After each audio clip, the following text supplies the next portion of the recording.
त्यांना काही कामधंदाच राहिलेला नाहीये. मग रोज काहीतरी बोलायला पाहिजे, कारण ते लोकसभेचे विरोधी पक्षनेता आहे, काँग्रेसचा चेहरा आहे. ते सारखं काहीतरी बोलले नाहीत आणि ते जर सरळ बोलले तर तुम्ही छापणार नाही, दाखवणार नाही. काहीतरी असं फंटास्टिक बोलायला लागतं, कारण इतक्या वेळा त्यांनी मांडणी करून ते काही हे प्रूव्ह करू शकले नाहीत.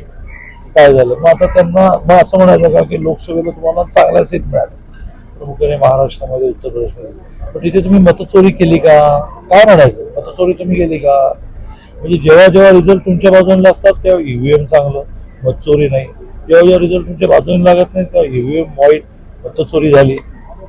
काय हे न कळणे की सर्वसामान्य माणसं सुप्रीम कोर्ट आहे, सुप्रीम कोर्टाचा निवडणूक आयोगाने त्यांच्या पुराव्याची दखल घेतली नसेल तर प्रत्येकाला त्याच्या नेक्स्ट स्टेप असते. सुप्रीम कोर्टाच्या नंतर सुद्धा सुप्रीम कोर्टाच्या डिसिजनला रिव्हिजन असते आणि त्या डिव्हिजनमध्ये सुद्धा तुम्हाला न्याय मिळतो. त्यामुळे समजा निवडणूक आयोग तुमच्या पुराव्याकडे दुर्लक्ष करत असेल, न्यायालयात जा.